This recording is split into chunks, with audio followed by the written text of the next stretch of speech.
Ray Montgomery. I'd like to welcome you guys to the Navigating Blindness podcast. And today we're going to talk to guide dog users, and we're going to really be talking about how you guys are really dealing with, navigating the world with your guide dog during this coronavirus pandemic. So I'm going to start with you, Brian. Brian, what do you do here at Bosma Enterprises? Hi, Ray. I'm Brian Petrates. I'm our Director of Manufacturing here at Bosma Enterprises. I've been here for about 12 years now. Okay. And what is your guide dog's name? My guide is Jetson. He is an 8-year-old yellow lab. He is actually my second guide dog. I worked with Shadow for 8 years prior to starting to work with Jetson. Okay, all right. Where did you get Jetson from? Jetson is from Guide Dogs for the Blind. He came from the Oregon campus. My first dog came from the California campus of Guide Dogs. The Jetson came from the Oregon campus. So you like them West Coast dogs. All right. And Micah Ball, how you doing, Micah? I'm well. How are you? I'm doing good. And Micah, can you tell us what you do at Bosma Enterprises? Sure. I'm the youth employment specialist here for Bosma. I've been here a little under 2 years. Currently, I'm working with a German Shepherd named Dottie. She's almost 6 years old, and she's from the Seeing Eye. She's also my second dog. I had another Shepherd for 8 years prior to Dottie. Okay. And Mr. James Michaels, how you doing, James? Just fine. How are you, Ray? I'm doing good. And what do you do here at Bosma Enterprises? I'm the Vice President of Programs, so I oversee all the programs that we have here at Bosma. Okay. And my dog guide's name is Eli. And I got him from Guide Dogs for the Blind as well. He's from San Rafael, California, so he's a California boy. Okay. And, he's about 9 years old. He's my first dog guide. Okay. All right. So James, we'll start with you on this one. What made you want to get a guide dog or service animal? It was, as I was advancing in my career, I knew that I was going to need to do more travel. Not only traveling in Indianapolis and to other office buildings, but also around the country. So I was traveling on a baseball tournament with a friend of mine. He used to work here, Adam Rodenbeck. He works at Salesforce in their assistive tech department. But I had some usable vision back then. It was probably about 2013. And I was using a cane. And I was noticing that he was just getting around so much faster than I was. And for me, I was, was having a hard time finding doors and different things like that. But he was just zipping around through the hotel and different places. And I thought, maybe I really need to look into that. So that was kind of what spurred me on. If I mentioned that or not. Okay. Micah, what about yourself? So I got my first guide the day after I graduated high school. I had, planned for that and knew that I wanted a dog, mostly because I wanted an efficient, I think, an interactive travel experience. I'm fine with my cane. I enjoy my cane sometimes because my cane doesn't need to go out to the bathroom, but the dog does definitely provide a more efficient, streamlined travel experience. Both of the dogs that I've had have actually been really smart. And so after doing a little bit of front end work on my part, I've been able to do, less work, and that they know, kind of where we're going, and we work together really, really nicely. So I don't have to, I don't want to say I don't have to think as much, because certainly traveling is on me as well. And I have to participate and give the dog commands and things, but it definitely just makes things, one less thing for me to have to think about sometimes. Whereas with my cane, I've got to sort of always be on because I'm getting feedback and information from the cane. Okay. All right. And Brian, yourself? So I started my college career by using a cane for 2 years, and then transitioned for my second 2 years to utilizing a guide dog. And I kind of like what Micah said, just a safe and efficient means of transportation, getting from point A to point B in a straight line in an efficient manner. And kind of like what James said, I noticed that individuals who I looked up to who were also blind, many of them had guide dogs, and I just couldn't believe how efficiently they were getting through buildings, navigating, and just socially how confident they were. And I really saw myself wanting to be like that someday. And I knew that a surface animal was going to be the best way for me to get to that point. How long, I'm sorry with you, Micah, how long is the training to obtain a guide dog? So it depends on the school that you go to. There's lots of different schools in the country, and they all have sort of their variations. But in general, when you go to get your first dog, your training is anywhere from 3 to 4 weeks because it's new to you, it's new to the dog. You're not, familiar with the commands, those kinds of things. And then when you go to get a successor dog, the training can be as little as 2 weeks. Again, it varies between different programs and things, but as you're getting your next dog and your next dog and your next dog, and you're familiar with how things work, it definitely expedites the process a little bit. And some schools have even gone to, expedited classes, and they just have retrains or people that have already had dogs before, and they bring you in a class altogether instead of having any new people in your class. It's just you, so you can really get through and go quickly. They're trying to be considerate of the fact that more and more guide dog handlers have demanding careers, and we can't just be a month out and on vacation getting a dog. Right. Okay. And James, yourself, how long would it take you? Is that something similar to your experience? Guide dogs, they started pretty shortly after I applied. They started a 2-week program, and what they do is they send you a lot of materials up front, self-learning materials and educational materials. And even before they bring you into the class, they have someone come out and look at your home and make sure that you have the capacity to have a dog and be safe with them. So once I get all that training materials up front, I was expected to read it all and understand, somewhat understand it. So then we went to the school, and it was 2 weeks long. And for me, that worked out well because with my job, I just couldn't imagine being gone for more than 2 weeks. And so that was one of the really attractive parts of it for me. And also, too, at the time, I had a 12-year-old son who was just into every sport in the world. And as dad, you won't be there as many of those as you can. So. That's true. That's true. Brian, do you have the same experience? Yeah, my first dog, I was in California for 4 weeks, and then my subsequent dog with Jetson, I was training for 2 weeks.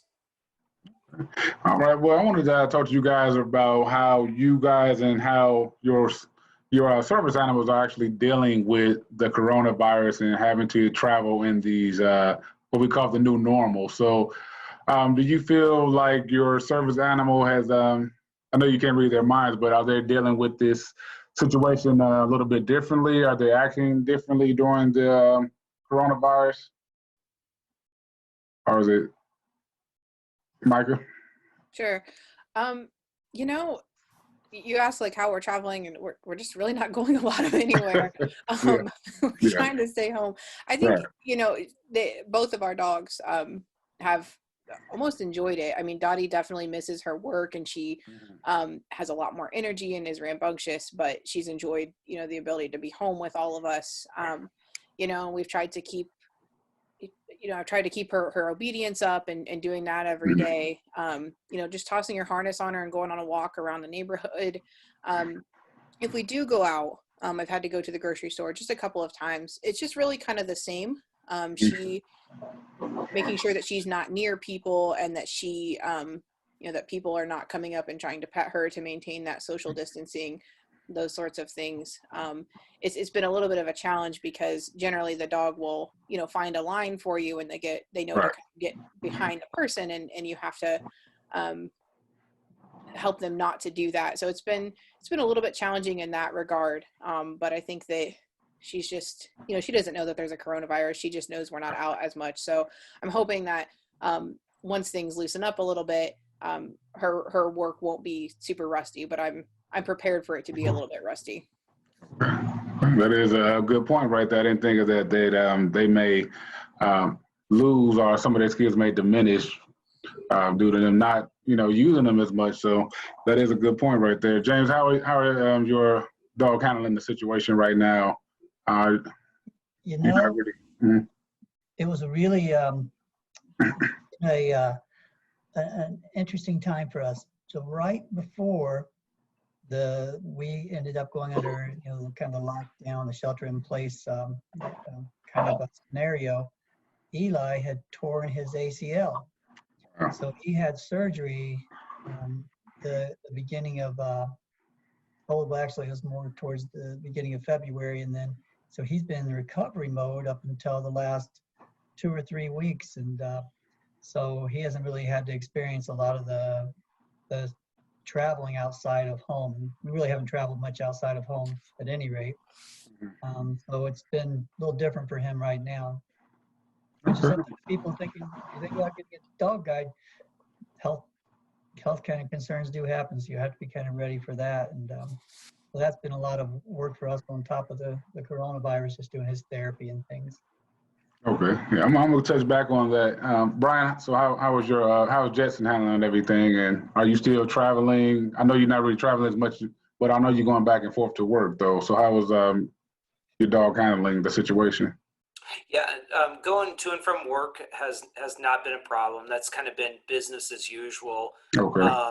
A lot more because so many activities have been canceled in evening times and weekend times, and with younger children, they're involved in a lot of the the soccers and the t-balls and baseballs and things like that, or school activities.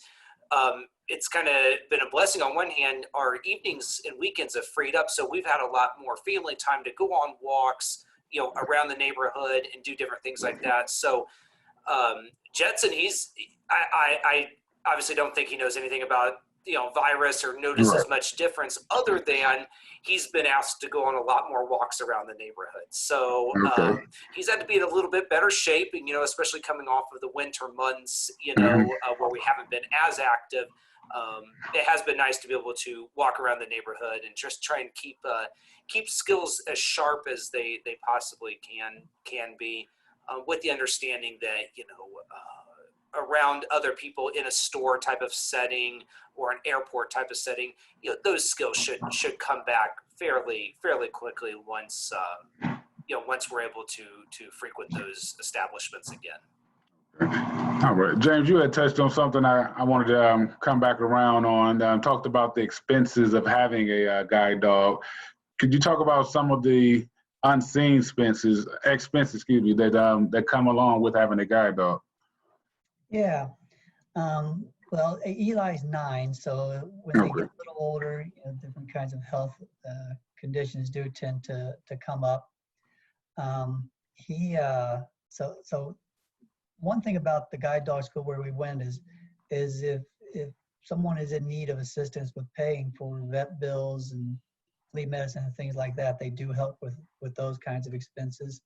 And not every school does, so that's really a big perk for folks who go to guide dogs for the blind. I'm not sure about some of the other schools, but I know guide dog has that assistance. So those kind of things can come up, just like human beings as we age. Yeah. We have different injuries that come up.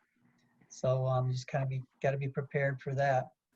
Other things is just there's a lot of hair. I've got a black lab, and he sheds, and so you're brushing him a lot and vacuuming more than we ever had in the past before we got him. But those kind of things you got to think about. Also, they get a little older. Look at teeth cleaning. I'm one who brushes his teeth every week with a little finger brush thing. Still, you got to think about all those ways of keeping them healthy, and ear medicine. There's some work to it. It's a little more work than the cane. But, I see that. but like everybody said, though, there's other ways that makes you more efficient. So you kind of you weigh the pros and cons. Yeah. Micah, how about you? Expenses that come along with your dog? Yeah, dogs are definitely expensive. My current guide is on some prescription food that costs probably $80 a month, and that was just something that she needed. She's had, we had a couple of issues with like a possible heart murmur and some different ultrasounds and different, just unexpected vet things. I mean, you've got the flea and tick preventatives, that's your basic expenses, your food is as a basic expense. And so all of these things are on top of that.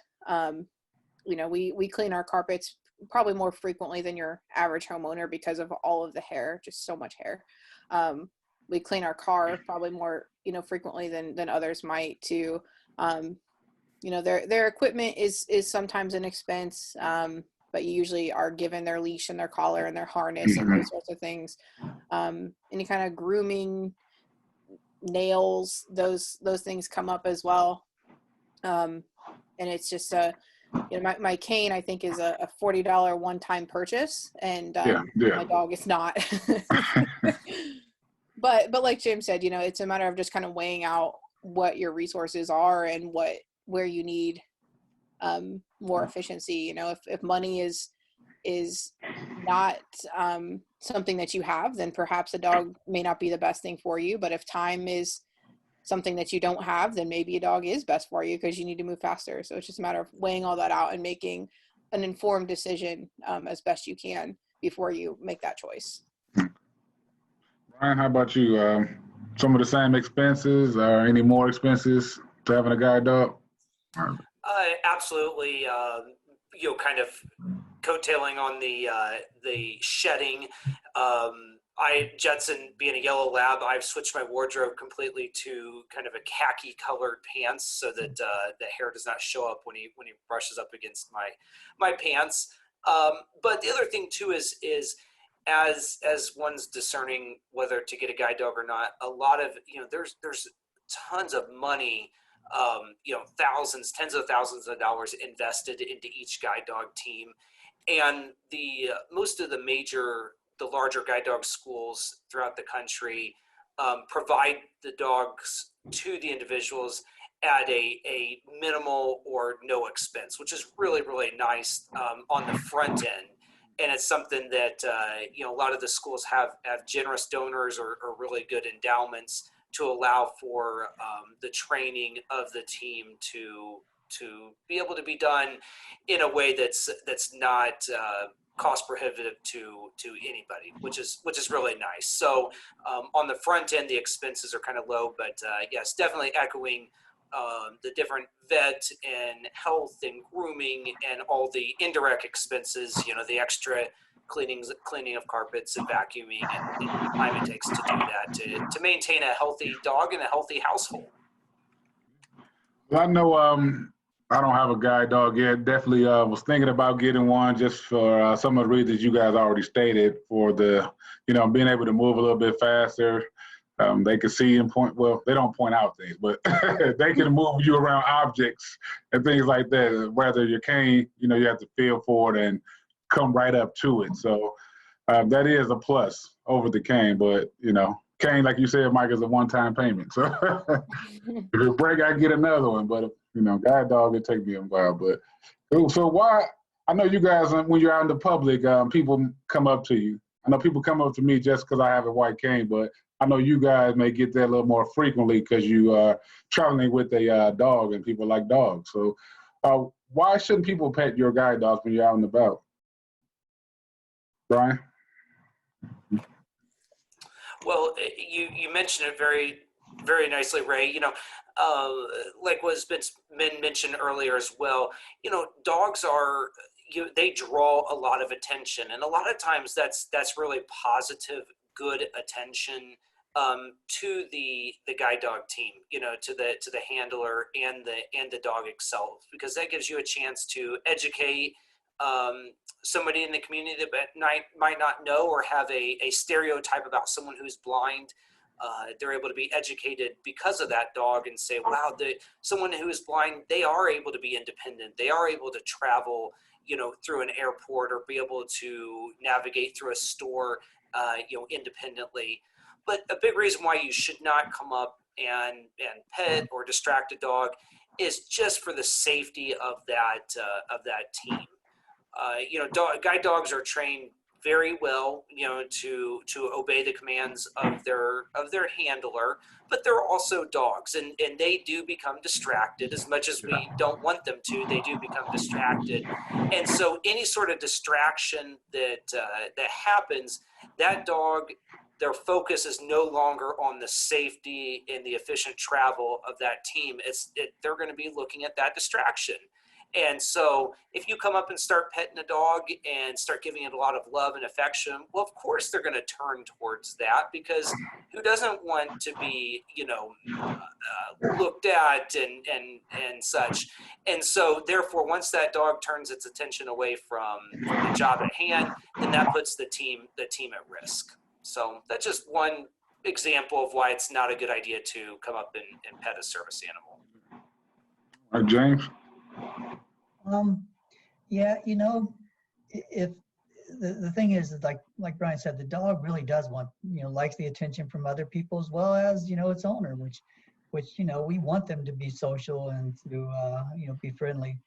But when you're traveling out there, like if I'm crossing a street and someone's crossing going the opposite direction, and that person, maybe tries to get a pet from my dog, which I can tell you now, I've been in different places where somebody tries to sneak a pet, and I can tell because his head goes over, and it can be very dangerous, Yes. You imagine crossing the street and then somebody, distracts your dog, Yeah. not doing anything intentional, but the dog then can miss their alignment and not go up at the right spot. Yeah. Instead of going into, crossing it correctly, you might go into the center of the street towards the oncoming traffic. So it's something you have to be very careful of. And we encourage people out there just, try to refrain from petting them. Now, if my dog doesn't have his harness on, or, maybe I'm sitting somewhere and I take his harness off, I don't mind if every person in there comes up and gives him a pet, and asks me questions. But if people can refrain while we're working, that would be so much more helpful for him and me. So when you have when you're walking and they have the muzzle on, that indicates to someone, well, it should, that your guide dog is working right now. And it's not like you're trying to be mean or anything. It's just really for your safety at the end of the day, and that's really it. All right, Micah, how about you? Yeah, I definitely 100% agree with everything James and Brian said. And I want to add that I think that one of the other reasons why you shouldn't touch a dog or pet a dog or distract a dog is out of respect to its handler, because a lot of times people don't ask. And so when you come up and you don't ask, that indicates and you reach out and pet my dog, that indicates to me that my feelings on the situation are not important to you, and that my role as being in charge of or handling that dog is not also important to you.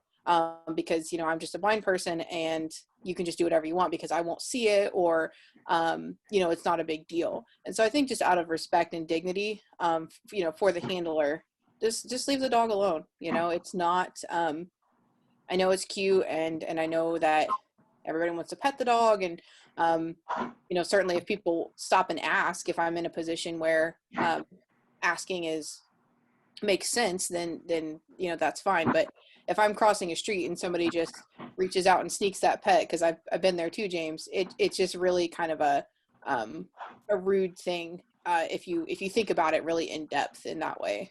So not only does it endanger my safety and hurt the dog's training, it's also just kind of disrespectful that you didn't think that I was worth asking because I'm just a blind person walking around. Yeah.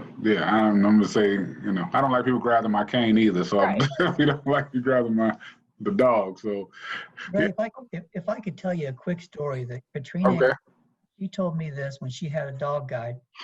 One of the scariest times for her ever was she was in a restaurant, and she was sitting at the restaurant. And she, when you sit down at the restaurant, you'll take the harness off a lot of the times, and then you'll put the dog under the table between your feet, and then you put your foot on the leash, or you put the leash around your knees. What I do, and kind of have it there. And she said that her dog Sally was in there, and she was reading a Braille menu, and she was and a waitress from across the room was making eye contact with her dog Sally, and she said, and Sally just jumped up and went over to her. And she said, she was like, oh my goodness, it was a big restaurant. I think it was like a Texas Roadhouse or something really big. And it was just so frightening because she, didn't have her cane with her. And right. You think about this, if someone's sitting there and suddenly they had to walk, they were suddenly blindfolded and somebody could see, that'd be very frightening as well. So, Yeah. so just those kind of things have to really be, people have to be mindful of it as best as possible. So that's why it's good to have these kind of situations where we can talk about it, Raymond. Yes. Thank you for having us to do that. Okay. Let me talk about one thing I know that's been in the news, but I know right now we're not, we're social distancing right now and not really traveling a lot. But I know one thing that was really big was the Uber and Lyft and their discriminatory. Well, some of the drivers were discriminating against people with guide dogs. Do you feel that that's gotten better? Since the lawsuit was filed, or is it the same? And I know we haven't rode on the Uber and the Lyft in about a few weeks now, but Mike, I know you've rode them for a while. So do you know, or do you feel the service has gotten better, or is it the same? I really honestly feel like it's about the same. And that's unfortunate. I think that there's some good efforts going on to track when these things happen. And I think that the companies are sometimes doing their part to try to re-educate or deactivate the drivers when it happens. So there's been some help on the back end there, but when we've ordered an Uber or a Lyft and you're standing there waiting and they deny you and you miss your meeting, those kind of things definitely haven't changed. Even probably right before Corona, which was the winter, January and February, I'd been denied probably 3 or 4 times in a matter of that month and a half, which is kind of a lot for that short of a time span. So I think that they are aware of the problem and in some ways are trying to fix it, but it's that urgent need to make sure the drivers are complying hasn't quite gotten where it needs to get yet. So do you, before you schedule your Uber or while you schedule your Lyft, Uber, whatever it may be, do you indicate, I know in the notes, do you indicate you have a guide dog or a service animal before they arrive, or do you pop that on them when they get there? It depends. If I'm in a position where I cannot afford to be denied a ride, if I don't have the time to be denied a ride, I'll put it in there up front because if they're going to deny me, then at least I know now. But most of the time I don't because when they drive up, they're more likely to take me because, hey, they already got here. And if they are going to deny me, then they're going to look me in the face and do it. Yeah. That's just my personal philosophy. I like that. Wrong, but. Yeah. Okay. Yeah, that's a good way to handle that. I mean, because I know in the past we've talked about them not picking you up due to you having a guide dog. So James, Brian, have you guys ever experienced that situation? Go ahead, Brian. When you're done. So I would say yes. I've had the situation. Definitely, I've experienced. Drivers that I talk to now, I will say from the Uber standpoint, I know that the education is getting out there and the word's getting out there to drivers that, hey, if I deny you, I'm going to be deactivated instantly. And I think that is at least getting drivers the ability to talk and think through what they're doing. But have I been denied? Absolutely, I have, and it's disappointing. From my standpoint, I try and make sure I carry a light sheet or something like that. That hey, I can my dog's going to sit on the floor, but at least I can kind of put over the seat a little bit to make sure that to show the drivers that hey, I care just as much as they do, and I want to keep my dog as well groomed as possible. But also, I do know that dogs do shed, and so just to try and put that effort out there that I'm want to be part of the solution, not part of the problem. But it is disappointing, and yes, it's happened sadly to me where drivers have rolled up and then just instantly canceled the fare as I hear them driving off. Yeah, and that's a problem too, because sometimes they still charge you when they get there. So it's like, okay, it's crazy. James, how about you? Yeah, that actually happened to me once when we were at our other building. Somebody drove by and said, just rolled down the window and kept kind of slowly went by and said no dogs and left, and then the ride was canceled and it charged me $5. Right. Yeah. $5? Are you kidding me? So of course I appealed that and I won. But I've had a couple people who, one person drove by, another person told me, just stopped and said, we're not allowed to take dogs. And I'm like, well, yeah, actually you're legally obligated to take, the dog with me. But that was a few years ago. Since that time, I think I probably only had one cancellation on me. And really what happened then was, and I don't know this for sure because I was out at, it was a busy time and I was out downtown, and somebody had canceled when they said they were just arriving, and then they canceled quickly. So I'm thinking, well, they must have saw me with the dog. And I'm of this mindset.